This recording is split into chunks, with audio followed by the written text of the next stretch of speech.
Hello and welcome to the Narc Alert, the channel where we look at YouTubers and others to see if they demonstrate any traits that fall within the spectrum of narcissistic personality disorder or NPD. These videos are for fun and entertainment purposes only, strictly my opinion, and remember, please don't send any snark to our possible narcs. So key points to remember: messy fun and not a diagnosis. Hello, hola, bonjour, hey y'all. My name is Merc. That sleepy man over there is Rio. I'd like to welcome you back to the Narc Alert Reactions. Well, I was just all set up to do a reaction to that Jamie French video that's making the rounds all over the Amberverse lately, when our dainty leader graced us with a new upload. You know, we're not getting much from her lately, so we were all so very excited to see some new, probably really exciting content. I'll be fully transparent. I already filmed a reaction to this, but there was lagging and some issues, and I wasn't going to have it. So let's try again, shall we? Without any further ado, let's have a look at Amberlynns' latest video. Turning to alcohol, diagnosed with BPD, and saying goodbye. Forever. All right, Miss Amber, the floor is all yours. Hey guys, welcome to a new video. So today we're going to do like a Q&A type style. I feel like I haven't done just like a straight up Q&A in a very long time. And I know there's probably a lot of questions, a lot of things. Okay, isn't Q&A like that's all she does these days? And secondly, where the heck are the popsicle sticks? I want to know what happened to the popsicle sticks. Things you guys want to know, want me to talk about, clarify, explain, whatever it may be. So it's perfect time to do that. I know I have not really been posting, and honestly it's because so much is like going on up here that it's hard for me to sit and focus. Plus I've been busy out doing things, and it's just like I went through a very big moment by, you know, moving to a completely different state, living by myself. Okay, first, if you're going out and doing a lot of things, wouldn't that be kind of a perfect opportunity for a supposed lifestyle vlogger to get a lot of content? I mean, you don't have to edit it the same day, but wouldn't you want to just film all this, all of a sudden, this flurry of activity? I would think so. For the first time in my life in this way, around family that I haven't been around since I was 18 years old. I'm 32 now. I was in a relationship with a person that I thought I was going to be with forever, that I literally thought I was going to marry. There was a You think you're going to marry everybody you ever date? There's nothing new there. lot of different things happening, and which are still happening. And it's just like I was filming every single day and uploading every other day. And I think I just got burnt out because it really was just like so much at once, and I was feeling extremely overwhelmed, and I've kind of just like disappeared. So I do want to say I'm sorry for that. How about this? I get it. Okay, listen, anybody going through a move to a whole new state, losing a relationship, reuniting with family that you haven't seen in years, these are really big, high stressful events. We get it.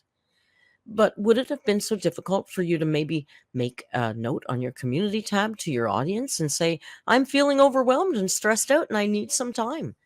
You know, your real fans understand. And that's how you build a rapport with your audience, by being communicative like that and showing them some respect. Just a crazy thought, Amber. Okay, so I actually posted 3 days ago anything you want me to talk about in an upcoming video. I posted that on my community tab. Yeah, so I'm just going to that go she can post in order. Obviously, I'm going to skip over things that either A, don't want to talk about, things I feel like that are like too disrespectful for me, or like repeat questions, but I'm just going to start from the top and work my way down. Amber's going to cherry pick the questions, in case you weren't aware that she does that. Get into it. Okay, so the first question is, why are you suddenly no longer complaining about any of your multiple health issues that were always causing you to be set back, or your mental health problems Fair. you felt the need to feel to use as a crutch every day suddenly healed from everything? Question. So before I answer that, I just want to say that's really sad that like when people are vocal about their like mental health or physical. It's really sad when anybody asks her a question that isn't glowing and complimentary. I mean, come on, Amber, every single video you did for years was talking and complaining about how you couldn't do things because of this. You couldn't lose weight because of your lymphedema. You couldn't do this because of that. Like, yeah, okay, maybe you didn't hear it as complaining, but the whole rest of the world sure did. Stuff that people say, oh, you're using that as a crutch. When it's like things are too late, or things have gone too far, or you are too far gone, people are like, oh, you should have spoke up. You should have said something. And it's like, I am very much that person that I do speak up. I do say something. But I've noticed I have Yeah, but you don't do anything. You got a lot of this, not a lot of action. taken a lot of steps back in that regard because I am feeling constantly judged. I am feeling like people think that I do use it as a crutch or an excuse. So I think that's the reason why that I'm not talking about those things anymore, because like even in this person's question, they said like, why are you no longer complaining about these things? I never feel like I'm coming from a complaining spot. Well, we do. I've always just tried to take pride in like being vocal about my mental health or like things that I'm going through. But overall, the reason why I'm not talking about these things anymore is because I have to. Why is being vocal about your poor mental health a point of pride? I don't understand that. I understand not being ashamed and owning your issues and working on them. But why is simply talking about your poor mental health a sense of pride? I'm lost. Taken a step back of talking about really personal things. And it's because of the response that I receive when I do that, because the response that I receive doesn't help me. It actually makes me feel worse. Have you noticed an improvement in your health overall? This is something that Jamie French mentioned too about not helping her. Guess what? Newsflash, Reaction Channel's #1 mandate is not to help you. It's not even on my radar. I'm not here to help Amberlynn be a better person at all in any stretch of the. I mean, if something I said could help, then that's great. It's not our point. It's not why Zachary Michael makes videos, to help Amber be a better person. Maybe he does sometimes, but that's just a little bonus. It's not our job. I do notice improvement in my health. Or the audience. It's not the audience or your community's job to help you be a better person. That's all on you, babe. And I'm going to come from like my stamina area type situation, because it's like I was actually talking to my mom the other night and I was like explaining to her like how bad I was in 2019, because she didn't even know the extent of how bad I was, because it was just embarrassing. The only people who knew were the people that I lived with. It's like I was outside, I was actually taking a walk with my mom and Twinkie, and I was just like, I wouldn't have been able to do this in 2019, like not even remotely close. I am able to go and do things. Science Museum is a really good example of that. Whereas in 2019, I couldn't do those things. And even my mom was like, Science Museum is the only single thing she can point out. Yeah, she's gone to bingo. We've seen her go to bingo. We've seen her go shopping a bit, and we've seen her at the Science Museum. So yeah, bingo is sitting, so she can't use that. And I got some thoughts. Carry on, Amber. what do you think changed? Like, how do you think that you did Exactly. that? Like, even though you're still the What's same different size now? as you were. It's because it takes work. It takes hard work to build your stamina. Like it was. No, well, yes, but no, Amber. I'm gonna call this one. I'm gonna maybe have to call BS on this, because I don't know, unless she kept it real secret. I never saw Amber doing any hard work to rebuild her stamina. Now, I have a theory. That she was probably just as physically capable in 2019 as she is today, because nothing has changed for her. If anything, she's gotten older. So things might be a little harder, but there's nothing. She hasn't lost a significant amount of weight since then. Nothing is different. I think that what she was going through in 2019 was selfish, lazy, learned helplessness, because she knew that Becky would literally wipe her ass for her. So she didn't have to do anything. But I think she was ashamed with Fled, because I think she made Fled a whole bunch of promises about how once she had the proper support, she was going to get all better. And she never did. So I think she probably pushed herself a little harder with Fled than she did with Becky. But I think if Fled had been in that house in 2019, Amberlynn probably wouldn't have been bedbound. Just my theory. It was very, very hard, because I still remember in 2019 when I tried to take a shower, like my legs would shake. Yeah, because you never got out of breath, like for even 30 seconds of me standing. Because you had Becky rolling over there and giving you bonbons all day while you laid in bed. So of course your legs were atrophying. Good Lord. And I was like, it just felt like I was completely incapable as a person. It was You were terrifying. And I remember feeling like I'm never going to change. I remember feeling like this is how my life is always going to be. And I had a really good friend at the time who experienced a lot of like the same things I was experiencing. See, I would have been laying there thinking how ashamed I am that I let myself get this bad, and how the hell am I going to change this to fix it? Not, is this what I'm going to be forever? There's a stark difference in how she thinks about things. It came to like my stamina, and like I literally couldn't even stand for 30 seconds. And I remember very well just like constantly talking to her about it and just saying like, is this how it's always going to be? Because that's what it felt like. I was trapped in a prison. And then slowly but surely over time, I said, no, I'm gonna get up and I'm gonna stand Oh, for what a no hero reason. you Like are, there were Amber. times where I would purposely stand for no reason just to build those muscles. We need another hero standing up to do the dishes. I mean, Amber. If she put in the smallest amount of effort, she wouldn't have been bedbound in 2019. I had lost. And a really big thing for me that changed was I stopped sitting while cooking. I stopped sitting while doing things where normally I would sit. Like sometimes I even journal standing up. Like you don't need to be sitting all the time. And the biggest You don't. You don't journal standing up. You had a standing desk and you used it as a toy. You don't journal standing one up. for me is every time I go to a store, I would tell myself, do not get on the scooter. I think a really big part of that, what made it like easier, was being with Feline because I felt ashamed and embarrassed. Yes. I did not want her to see me like that. So Yes. not one time I while believe being in a that. relationship with her did I ever use a scooter. But it's just all those tiny little things. It's just like doing more, cleaning the house when there's no reason for it. It builds your stamina when you literally had none. Sure. I'm not talking about like the average person. I don't think that cleaning is going to help your stamina.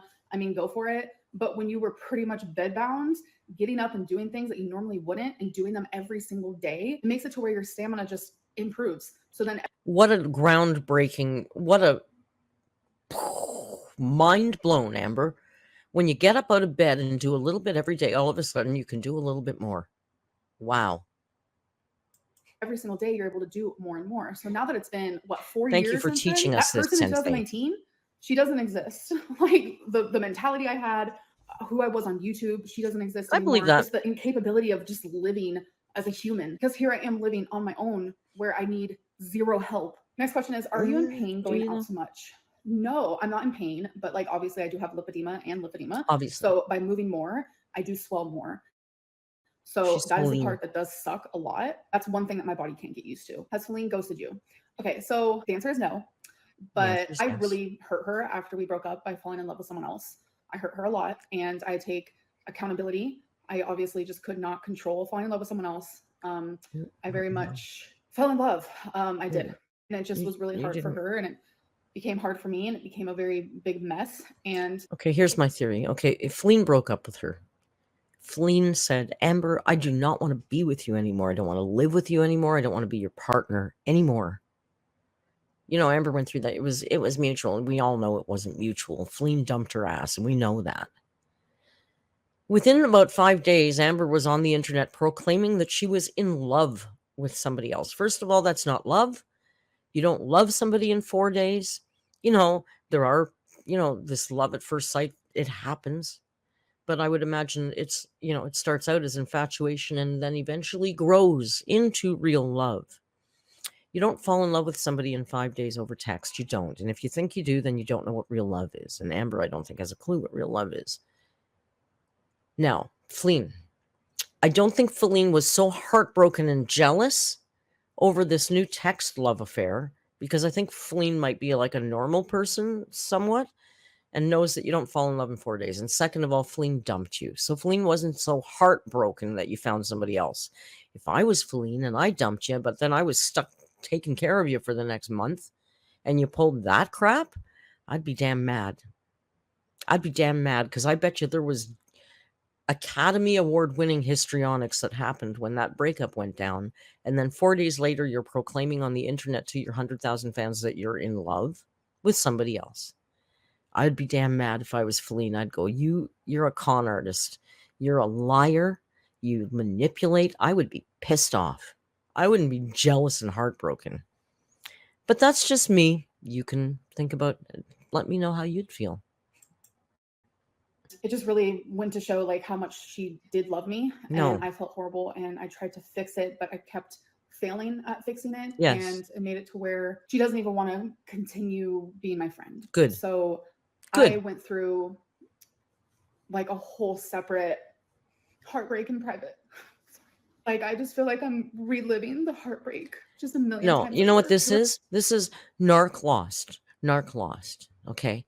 This is, I tried all my best emotional manipulations on her, and she told me to F off. And narc does not like when you do no contact. Narc no likey. Narc make narc cry. She's not crying about the romance. She's crying because she lost. were cordial for a bit after she left. We would text. Then, like, almost daily, I would text her, like, I love you, I miss you, Ew. because I just felt like I needed her to know. And I needed her to know that I was sorry that I hurt her. I talked it over with a friend, and they Okay, said, so I you think needed to tell her that once. And that wasn't for her, that was for you. You selfish, selfish narcissist. She told you to leave her alone. She stopped responding to your texts, and your response is like some creepy ass stalker texting her every day to tell her how much you love her. Ugh, Amber, stop before Fleen, get a restraining order, because this shit ain't gonna stop till, in 3 days when she falls in love with the next one who crawls into her Instagram it's time that you just like DMs. respect her and stop contacting her. Yeah, It's been really hard. This is gonna sound dumb to some people, but I am on day 5 of not contacting leave her her. And alone, I know a lot of people are Amber. gonna be like, that's so unhealthy. Trust me, I get it. I have. She told you to go away. Leave her alone. She doesn't want to hear from you. She doesn't care how much you love her. She doesn't care how sorry you are for hurting her. She doesn't care. Leave her alone. If you were a man, then people would be calling the cops. Leave her the hell alone. Mental illness. And Feline was my very best friend for like over 2 years. I thought I was going to marry her. And it's just been really, That really means hard. nothing. So we are not in contact. Good. And I'm going to be respecting her wishes, even if it's really freaking hard. Like, it's been so hard. It doesn't matter Like, how hard it is. Wanted to call her. I've wanted to text her. And just these last. Doesn't matter. This isn't about you. This is not about you. It's about her. Leave her alone. God, Amber. 5 days, and Jesus. it's like I can't. And it's just been a whole other level of torture because I miss her so much. She doesn't And I care. just think out of respect for her and for myself and for our relationship, I don't want to talk about her. And I know a lot of people think that like I'm gonna come on here and say bad things about her. Not gonna happen. You better It's never not. gonna happen. Next question is, how are the fur babies adapting to move/new place? sure they're They fine. actually adapted really fast. Yeah, okay, Which they're perfect. They're happy. They're do you great. think it's wise to be drinking all the time with all the medications you are on? Good I one. actually am not on any medications at all. I can't tell you the last What? time I took a medication. It's been months since. Wasn't she on a whole fleet of medications for her anxiety, her whatever, her bipolar, her depression, and other things? Did she just decide to go off all of her medications? And if you just stop taking some of those medications, don't you go through some severe withdrawal problems? I hate the way she talks about this crap, because I know so many dear people that struggle triumphantly every day with BPD and all of the alphabet that she has. And this is so disrespectful. Ugh, it just makes me sick how disrespectful she is.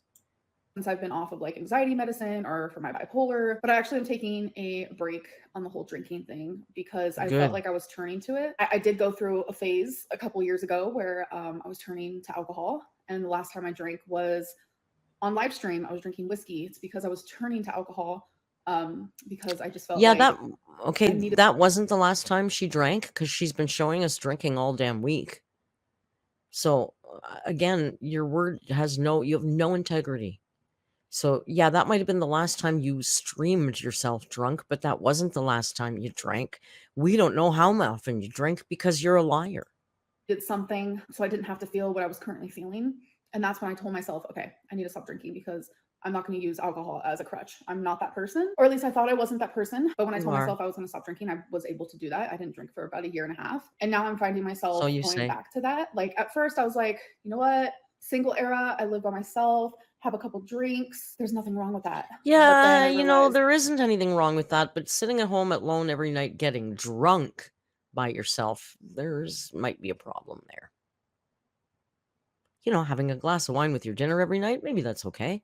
I don't drink at all. I have other vices, as you know, so I'm not going to judge. But yeah, I think that getting to the point of intoxication by yourself every night alone is a problem. And God, Amber, God help you if you fall. Even skinny people fall down a lot when they get drunk.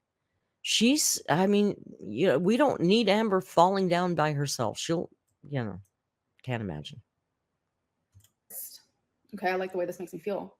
I like that it's taking away certain emotions, heightening other emotions, and it's making me feel good. Then I started doing it more frequently, and I kind of want to just take like a little break until Thank I goodness. heal a little bit more. Have you finished unpacking? Yes, You're I unpacked within like 4 days of moving because I was just Amber, you're never going to heal. So I guess you're never going to drink again. ready for all the boxes to be gone. I was ready for everything to be homey feeling. So it's been a hot minute since I've been done unpacking. Let's talk about if you'd ever get back with one of your past girlfriends. Feline. Oh my gosh. It's always the most If recent one. circumstances were different, I would definitely get back with Feline. Yes, I would. Have you found a new therapist? I actually have not. So this is actually a good question to kind of lead into something else. A little bit of a backstory is, as you guys remember, I had to do 12 sessions of therapy. Right. To get weight loss surgery because I was trying to do that. And then I did the 12 sessions and then I So she has no therapist, no doctor, and she's on no medications right now. Well, that sounds cool. continued seeing the same therapist, actually psychologist. I liked him a lot, so I stayed. Right. And then remember when I told you guys, okay, well, I have to go to a new psychologist who actually specializes in something different, and I didn't feel comfortable saying what it was. Recall that. I actually only got to see that psychologist one time because I ended up moving to a completely different state, and I wasn't able to keep the same psychologist, obviously. But I guess now is the time to say, I really did not want to share this. I don't know why, but I think it's something that like out of the diagnoses I've got my whole life ever since I was 9. We know it's in the title of the video. It's BPD. Depression for the first time. Spoiler. It's like I was in foster care, and just no 9-year-old should ever be diagnosed with that. But hey, since then, I don't know much about this, but it just seems odd to me that at 9 she was diagnosed with depression because she was in foster care. Because I mean, I'm open to being wrong. I don't know about this stuff, but my gut instinct is if you're 9 and you're sad because you're in foster care, then that's probably situational and you've come out of a bad household and stuff. Like, are you ready to be permanently diagnosed with depression? It seems weird. Maybe I'm wrong. I don't know. Diagnosed with OCD. I've been diagnosed with PTSD, Here we go. bipolar. We know. And those things were like everything but so much NPD. Easier for me to accept. And I don't really know why. I was actually diagnosed on my 19th session with my psychologist with borderline personality disorder. And for some reason, I had a hard time. Oh, I know why. And still have a hard. Because it's a cluster B diagnosis and it's not cute. It's not very cute. There's no cute TikToks about that. Nobody's making up a BPD TikTok dance or, I want to put out here too, though. I know a lot of people in my community that have BPD and manage it in whatever way they need to manage it. And they are not Amberlynn Reid. So not simply having a diagnosis of BPD doesn't make you the kind of person that Amber is. That's why in my videos, I always say we're looking at traits that are similar to traits that fall within the spectrum of NPD, because NPD and BPD are kissing cousins, and a lot of the traits are very similar. So I guess I wasn't too far off on some things, but I just want to clarify too that not everybody with BPD is like this.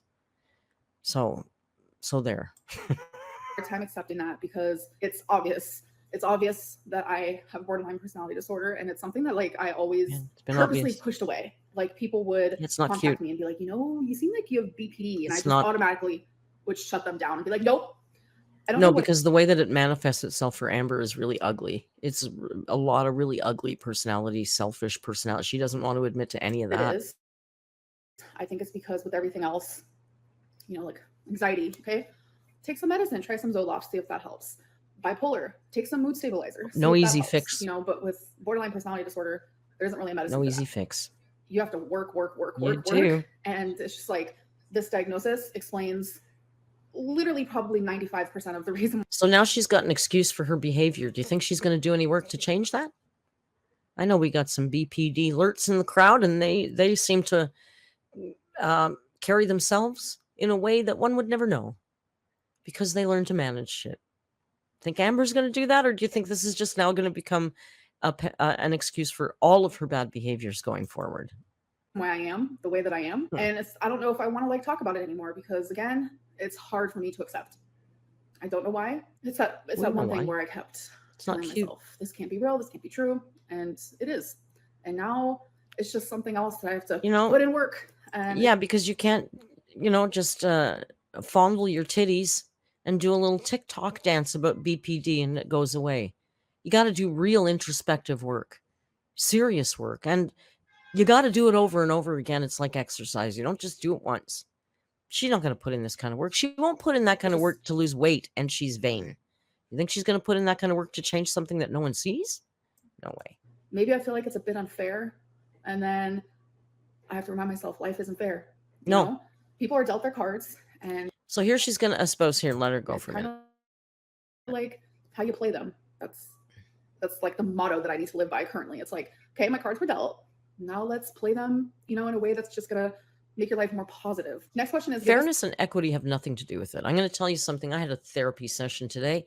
My doctor said maybe you should talk to a therapist because the Jones stress of caretaking is a lot.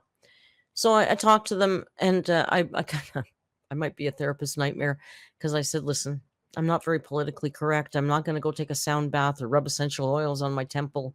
I don't need to do anything touchy-feely. And I laid it all out for her, and she just looked at me and she said, all I'm hearing here is radical acceptance.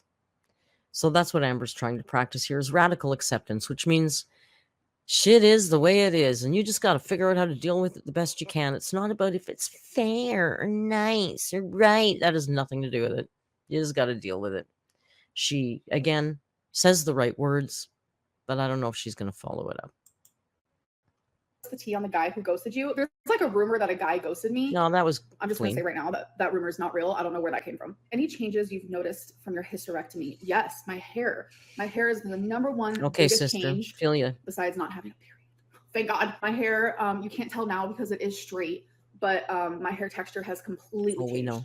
It's like curly and like, it's just like, it looks dry and just not good. It's a texture that I do not like. So that's why I choose to straighten it so you guys can't tell. Yeah, that's menopause, Amber. On top of that, my hair has thinned. Oh, yeah. My hysterectomy was a full hysterectomy, so I went through menopause at a very young age, obviously.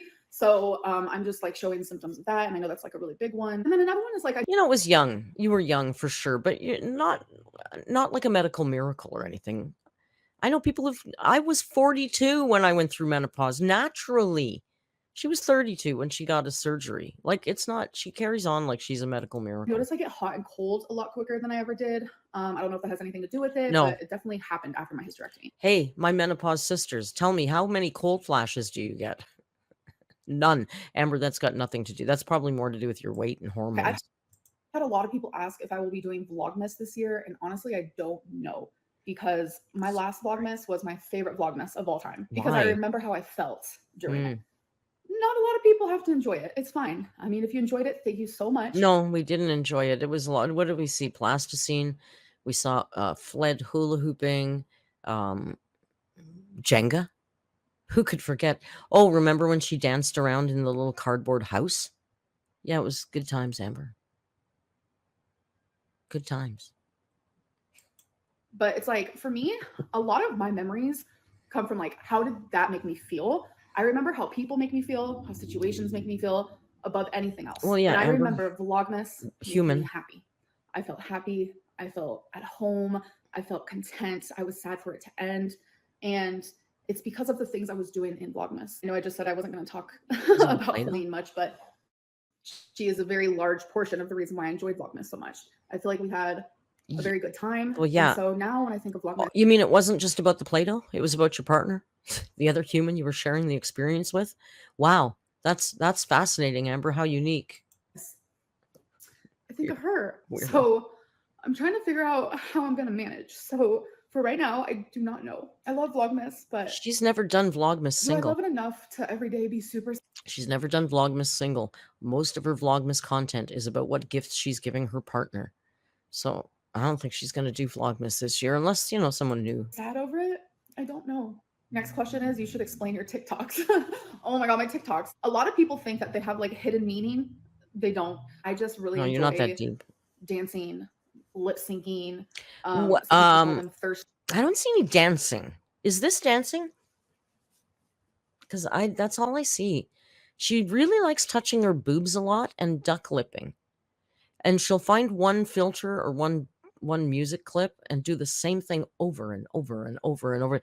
There's one of those transformation ones she did about 8 times in 2 weeks. Like, her TikTok is ridiculous. And yeah, Amber, it sure looks like wannabe thirst traps. It looks like an advertisement for a new girlfriend. Like, come on, girl. It's like Traps. putting out the Definitely net. not. I'm just kind of, for the lack of a better term, I'm just feeling myself. I don't know. I just enjoy Obviously being feeling that. yourself. And by Literally. that, I don't really know what that means. I just enjoy that. So if you go to my TikTok and you see, you'll know what I mean. I just enjoy that Amberlynn. That Amberlynn to me is fun. What's it been like getting to reconnect? That Amberlynn is creepy and gross.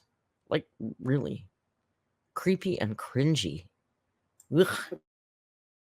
Your mom. It has been so amazing. We have so much time lost that I think that we're trying to make up for. And I have noticed some people saying like, why do you only hang out with your mom? Like, well, I mean, I've only been here for a month. My whole life, I didn't have her. And we're both in a situation. I mean, let's be real. She has no friends. She moved home to be close to her family. Who the hell else is she going to be hanging around with right now? It makes perfect sense to me that the only person we're hearing about a lot right now is her mom.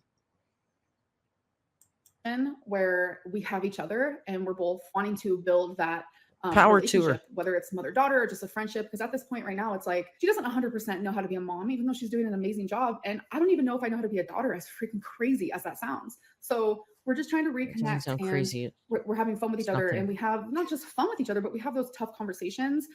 She has done a lot of apologizing, and we've talked so much about the past. And have you done any apologizing at all?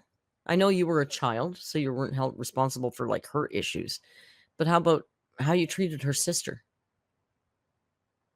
The aunt videos you were making, did you apologize for any of that stuff? How about going on your YouTube channel and talking about what a shit your mother was and what a drug addict? And how about all that? Did you apologize for any of that? Just curious. Really good bonding experience for sure. What is the best part of living in Oklahoma besides being closer to family, and what's been the worst part of living in Oklahoma? So the best part is the fact that I actually love it here. I don't know why, but when I lived here when I was 18, it was just for like 6 months or something. I hated it. I don't know if it was like where I was living. Well, you were 18. I didn't really go anywhere. Now I go a lot of different places, but I just now she goes to the Science Museum.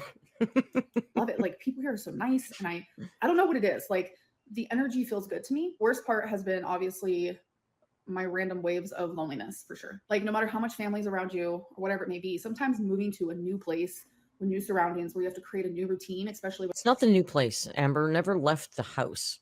It's not about the new place. It's about there's no girlfriend in this place.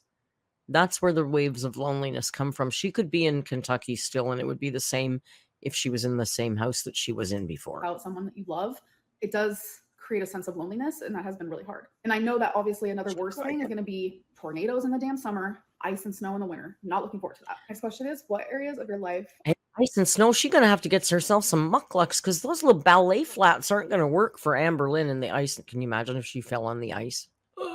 Are in need of the most improvement? Definitely my weight, like 100%. Do you only leave the apartment on the weekends? No, I leave on the weekends during the week, just whenever I have plans. Are you going to start? No, whenever mommy has free time to pick you up and take you somewhere, that's when you leave the apartment. Uploading on a schedule again soon? I don't know. I feel like starting a schedule is only going to make me fail. No, that's true. I have done too much failing in several areas of my life. Pretty much every area. Maybe it's best I don't have a schedule right now. How old were you when you graduated high school? I was 18. Okay, who cares? so You've answered this a million times. Oh, good. Super long. I hope that you guys did enjoy it, and I will see you in the next one. Bye. No, we didn't enjoy it that much, Amber, but it was something. I guess it was something. Well, there you have it. Amberlynn's latest Q&A. God knows we were clamoring for one of those. There's so many questions we have about her. She's like a mystery, really, isn't she? Anyway, thank you very much for joining me and the very sleepy Mr. Man at this look at Amberlynn Reid's latest upload. Do you think she's really going to stop drinking? Is she going to go to another science museum? Maybe we'll get to see a big aquarium this time. Who knows? Thank you so much for watching, and until we meet again, you know the routine. Please be kind. And hasta luego.